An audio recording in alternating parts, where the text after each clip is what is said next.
Nakon nedavno održanog prosvjeda dostavljača Wolta razgovaramo jutros s pomoćnikom ministra rada o uvođenju reda u rad putem digitalnih platformi. Naime, radnici su se žalili na uskraćena radnička i materijalna prava, prava na godišnji odmor i bolovanje. Može li se išta promijeniti prije početka sljedeće godine kada stupaju na snagu promjene Zakona o radu u dijelu koji se odnosi na digitalni rad?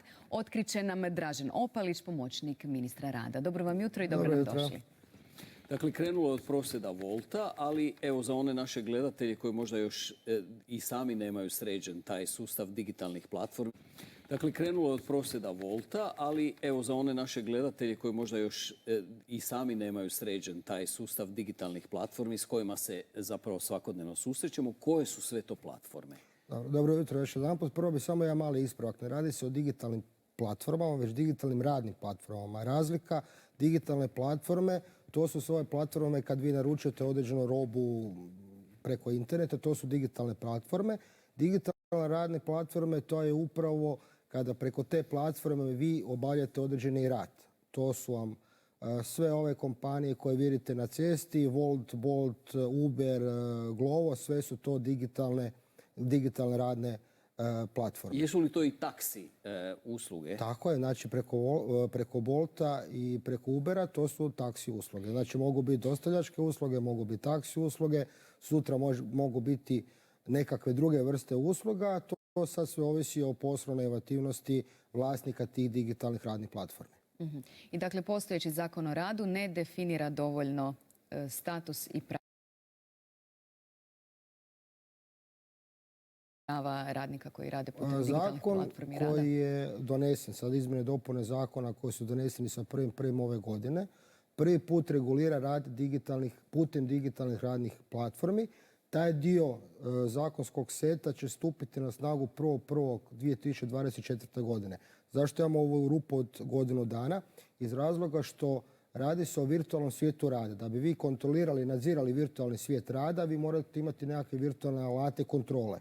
Upravo sada razgovaramo i sa predstavnicima digitalne radnih platformi i informatičkoj kući jednoj državnoj velikoj koja će raditi to za Ministarstvo rada da bi uspostavili jedinstvenu elektroničku evidenciju rada.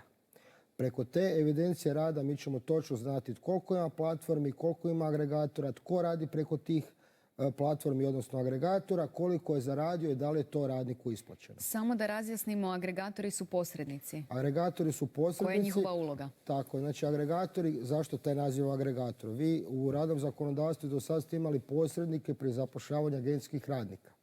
Razlika između tih posrednika koji zapošljavaju agencijske radnike koje već godinama egzistira u Republici Hrvatskoj i agregatora u tome šta preko agregatora mogu raditi i radnici, ali i samo zaposlene osobe. I sada se vratimo na početak. Koji su bili točno zahtjevi radnika Wolta i možete li odgovoriti na njihove zahtjeve? Pa, jedan dio zahtjeva se odnosi na poslovni odnos između te platforme i njihovih radnika vezano uz visinu te naknade. U to Ministarstvo rada, naravno i država ne može ulaziti, to je njihov poslovni odnos. Koliko smo vidjeli, taj prosvjed je završen na način da su oni uspjeli se nešto vezano s to dogovoriti. Što se tiče ostalih prigovora radnika putem tih platformskih radnika vezano uz nemogućnost korištenja bolovanja, godišnjih odmora, sve je to što ćemo riješiti stupanjem, odnosno na snagu odredbi vezano uz digitalne radne platforme, odnosno 1.1. sljedeće godine. Imaju li oni trenutačno status radnika? Problem je u tome što u ovom trenutku mi ne znamo točno ni koliko ima platformi, ni koliko ima tih agregatora, ni koliko radnika radi preko tih platformi. Procjene su bile na razini Europske unije kad su radili određene analize da u Hrvatskoj radi oko 40.000 ljudi, radnika preko tih digitalnih radnih platformi. Oni rade ili preko agregatora ili su samo zaposlene osobe.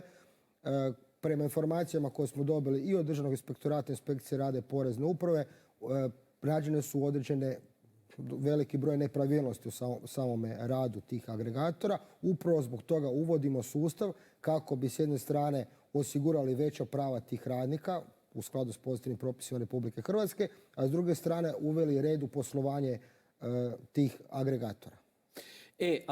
Pitanje je li taj problem na razini Europske unije, to nedovoljno poznavanje, kao što ste sami rekli, broja radnika koji rade na takvim radnim digitalnim platformama ili se to pojavilo samo kod nas? To je problem cijeloga svijeta, ne samo Europe. Znači, te digitalne radne platforme su nastale u Americi pa su se proširili na cijeli svijet.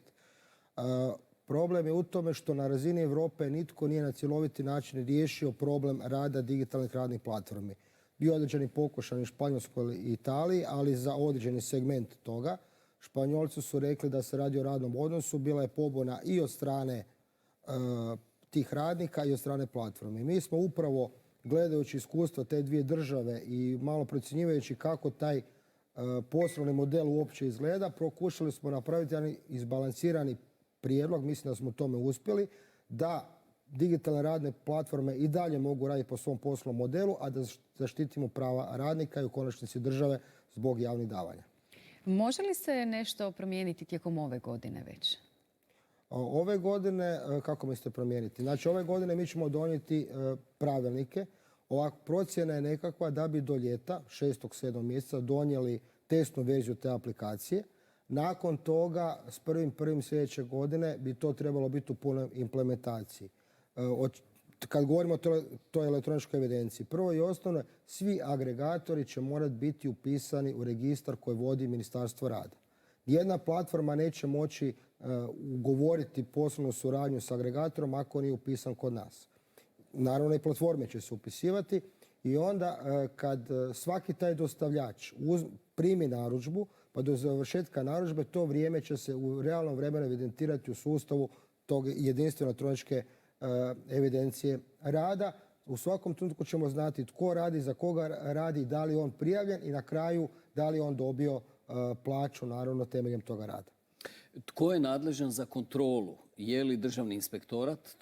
Kome, recimo, se radnici mogu požaliti da im nisu pružena ova prava koja definira zakon? Što se tiče prava i odredba Zakona o radu, naravno tu je nalažan Državni inspektorat, inspekcija rada, ali s druge strane što se tiče obračuna javnih davanja, tu je nadležna porezna uprava. Ako vidjeli ste da je 1.1. ove godine stupio na snagu Zakon o suzbijanju neprijavljenog rada, gdje upravo postoji ta koordinacija inspekcije rada, odnosno nadzora porezne uprave. Kod neprijavljenog rada nadzor inspekcija rada će utvrditi postojanje neprijavljenog rada, a porezna uprava će izračunati javna davanja i neto iznos koji treba pripasti radniku. Znači, ako bi htjeli cjeloviti i kvalitetan nadzor radnih odnosa, uvijek mora biti kvalitetna suradnja između nadzora porezne uprave i inspekcije rada. Očekujete li slične prosvjede i dalje tijekom ovih mjeseci? Mogu li oni išta promijeniti? Rekli ste da u ovom trenutačno vremenskom razdoblju ne. Što se tiče prosvjeda, kažem, u tom dijelu visine naknade koje su došle do nekakvih korekcija između platformi i radnika, opet kažem, to pričam ono što sam čitao iz medija, što su bili njihovi prvi i osnovni zahtjevi, to su između te platforme i tih radnika taj problem riješen. Što se tiče ravnopravnog statusa, dolazi do promjena, jer koliko vidimo i platforme se već sad, bez obzira što te zakonske odredbe nisu stupile na snagu, polako se pripremaju i sami uređuju sustav kako bi bili što spremniji za 1.1.2024. godine. Koji je status tih radnika u smislu, jesu li oni zaposlenici neke digitalne radne platforme ili su samo zaposleni ili se tek trebaju registrirati kao samozaposleni? Oni mogu raditi ili direktno za radnu platformu, što će biti najmanji broj slučajeva, jer digitalne radne platforme nisu sklone biti poslodavci. Onda u većini će biti zaposlenici agregatora ili mogu raditi kao samozaposlene osobe direktno za platformu ili kao zaposlene osobe preko agregatora opet za platformu. Sve mogućnosti su otvorene, sloboda je dana u tom radu, ali upravo zbog te dane slobode i što je po defaultu, ako radim preko platforme, ja želim raditi kad hoću i koliko hoću, ali opet moramo pratiti da se poštuju sva prava radnika, zato vodimo tu elektroničku evidenciju rada. Veliki broj i stranaca koji su došli u Hrvatsku pa se upravo bave ovim poslom. Da, tako. Znači, strani radnik, stranac i domaći radnik, što se tiče hrvatskih propisa, su skroz izjednačeni. Mora imati iste uvjete, mora imati istu plaću. To je jednostavno takva zakonska odredba. Ne možete vi diskriminirati nekome i dati manju plaću nego domaćem radniku, s tim da prema zakonu o strancima kada vi uvezete stranog radnika, tom radniku morate osigurati smještaj. Tako da taj strani radnik bi trebao čak biti i skuplji nego domaći radnik. Pa evo, puno smo toga doznali.